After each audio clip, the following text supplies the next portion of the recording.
Bom dia a todos. Então estamos hoje na quinta-feira. Estamos tendo aqui muito sol, tá bonito. Em Porto Alegre, Rio Grande do Sul. Daniel Mitzain, oi. Bem-vindo, bom dia. Esta aqui hoje vai ser uma live sobre os grupos. Que bom que você veio, tô feliz. Vou esperar aqui um pouquinho mais. Está um dia bonito aqui. Grande, Daniel. Obrigado. Tamo juntos aí. Meu colega de doutorado. Isso é bom ver todo mundo, as pessoas que vão chegando, os amigos queridos. É muito bom. E o Daniel me acompanhou no mestrado e no doutorado, então foi um companheiro nas nossas lutas intelectuais.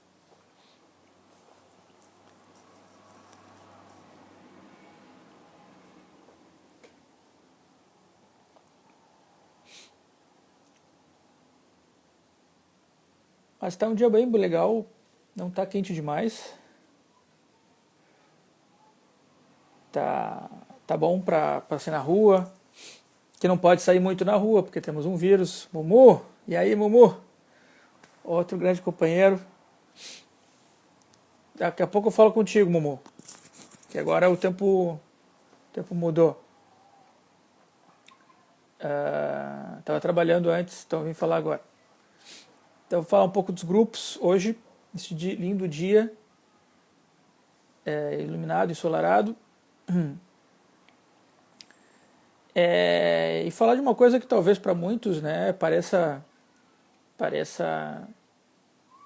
corriqueiro, banal, mas que eu acho que também tem dificuldades quando a gente está falando de grupos e como as pessoas se comportam em grupos, né, que eu acho que é o mais interessante dessa conversa que eu quero ter com vocês.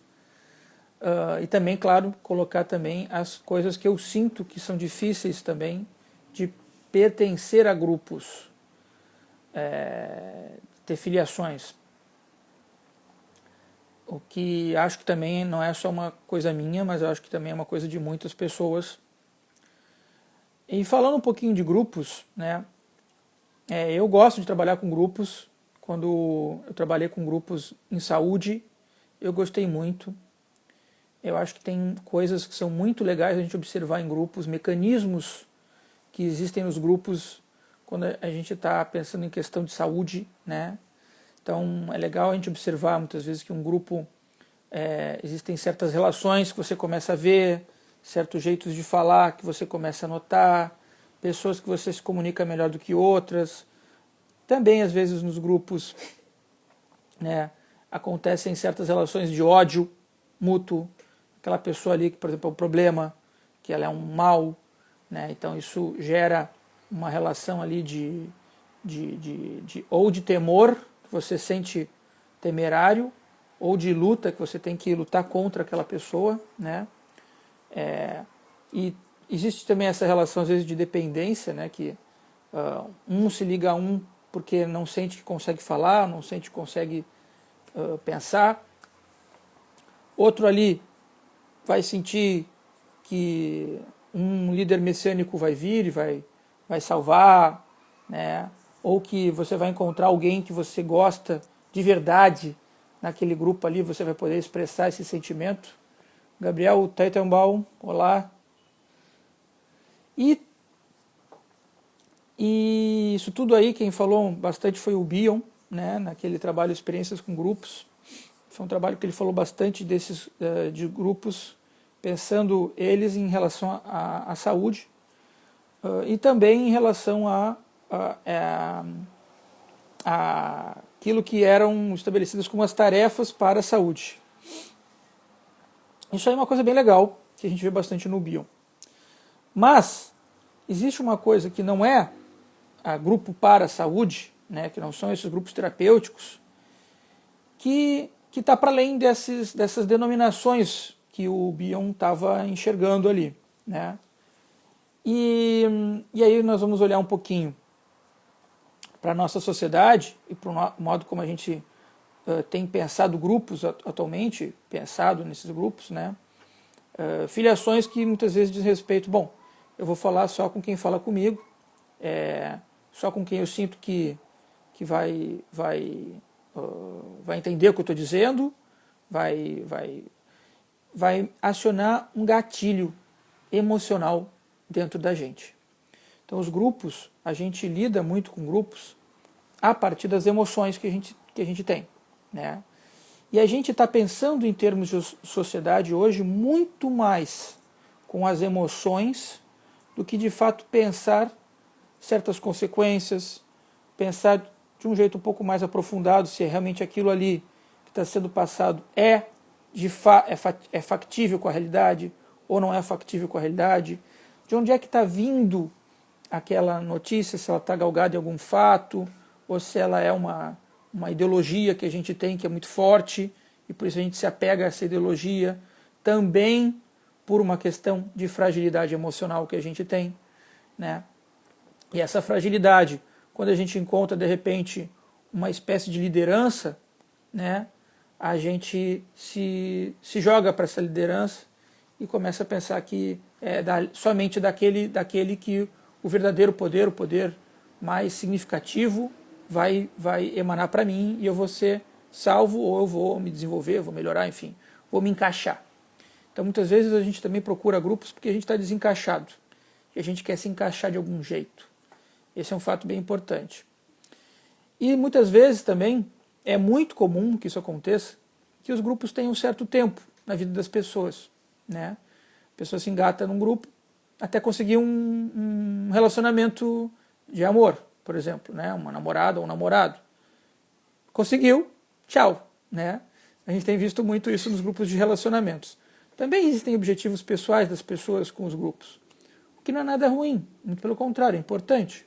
É importante que os grupos possam mostrar, servir para alguma coisa, né?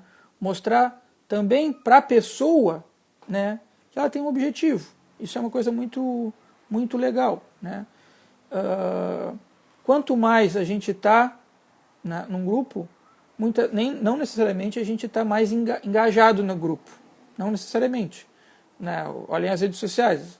As redes sociais, muitas pessoas estão nas redes, mas não estão engajadas, não estão defendendo bandeiras, né? Só estão ali. Normalmente é o que acontece também, né? A maioria das pessoas não está engajada numa causa, só está ali. E as decisões são tomadas independentemente disso, da posição de cada pessoa nos grupos. O que é um alerta também aqui para a gente, né? São justamente que eu queria reforçar hoje nessa conversa, né? São esses engates muito fortes que a gente às vezes tem com pouco critério de seleção do que a gente está botando para dentro, né? Esses gatilhos emocionais que a gente tem são a expressão de uma coisa muito genuína nossa e que eu acho que é muito importante ser preservada. Entretanto, também nos levam às vezes a tomar decisões precipitadas, né? Precipitadas sobre quem nós somos, sobre o que nós podemos almejar, sobre como nós podemos crescer, né? E quais vão ser as consequências desse ato, por exemplo. Onde você quer chegar com esse ato, né? E por mais que a gente às vezes se sinta muito engajado numa causa, num grupo, isso também não quer dizer que a gente não tem que pensar se de fato essas emoções que a gente está projetando e colocando ali no grupo são as mais adequadas também, né? Pode ser mais adequada para o grupo poder se sentir espelhado, você se sentir espelhado pelo grupo também, receber um feedback, né? Mas muitas vezes também são jeitos da gente lidar com a falsidade das pessoas, né? Principalmente em grupos que todos concordam, onde você não tem divergências. Então também aqui, mais um ponto interessante nos grupos. Não são poucos os grupos que não aceitam divergências, né? Grupos que são muito identificados com essas figuras messiânicas fortes, eles têm muita dificuldade em aceitar divergências de pensamento. E aí isso leva também a gente poder pensar um pouco mais nessa figura do líder mais messiânico, do líder que se diz, onde concentra saber, por exemplo, né? Ou um suposto saber, que eu acho que é o que na maioria das vezes acontece. A figura desse líder, e é importante falar um pouco disso, né? Talvez até fazer uma live só sobre isso, né? A figura desse líder que a gente se sente nessa fragilidade muito referenciado, indo buscar muita força nesse líder, mas com uma dificuldade muito nossa de olhar para nós, para dentro de nós, né? Porque talvez a gente gostaria de ter um líder dentro da gente que pudesse nos ajudar mesmo, e não só fora da gente. Mas também existe um outro ponto aí, que é o uso dessa liderança, dessa força que essa pessoa tem, que é um uso que muitas vezes que não serve para aquela pessoa ali de fato, mas só para reforçar essa figura de muita grandiloquência, às vezes, ou essa figura de saber que esse líder comporta, né? E aí nós temos aquele caso famoso do charlatão, né? O líder que está prometendo uma coisa para você, mas não é para você, é para ele, que ele está recebendo, por alguma questão, né? Isso eu estou vendo também aparecer muito na nossa sociedade, e é algo que também a gente está com muita dificuldade em poder reconhecer e discutir, justamente por esse gatilho emocional que a gente usa para se sentir imantado, protegido, né? É um ponto que eu acho muito importante da gente conversar, porque isso também está mostrando mais, não só como a nossa sociedade reage, mas também na falta de projeto da nossa sociedade, quando a gente acaba só tendo gatilhos emocionais, né? Então, um projeto é uma coisa que demora. Um grupo, para ele vigorar e dar frutos, muitas vezes demora. Por quê? Porque a gente tem que pensar, a gente tem que entrar com mais rigor para nós mesmos. Não só rigor com o outro, mas rigor com a gente. Rigor com o outro é um jeito muito bom da gente não olhar para nós. E se a gente está pensando em sociedade, a gente tem que olhar mais para nós. Nós temos que reforçar essa condição conosco, né? O Daniel falou aqui do olavismo, né? Eu acho que sim, o olavismo é um excesso, né? E não somente o olavismo, né? O culto, né? Mas muitos outros excessos que muitas vezes nós temos e com outros líderes, né? Nós podemos pensar não só nele, né? Mas em figuras de outros que se dizem intelectuais, né? Que no final propõem engajamentos rápidos, né? Engajamentos pelo ódio, talvez, né? E esse engajamento pelo ódio também fala muito de uma emoção trigger, né? um gatilho emocional que na nossa cabeça está se referindo a uma proteção, né? Nos proteger do problema, nos proteger da destruição iminente, nos proteger de uma ameaça que nós acreditamos na nossa cabeça. Então a gente precisa ter um pouco de cuidado com isso, e acho que esse vídeo aqui tenta não só ser um alerta, mas também uma proposta de relações saudáveis, de que a gente possa tomar esse cuidado e se sentir felizes e gratificados. Pessoal, o que eu tinha para falar hoje era isso. Se vocês não almoçaram, bom almoço. Se já almoçaram, bom pós-almoço. Fiquem com Deus, tudo de bom. Abraços.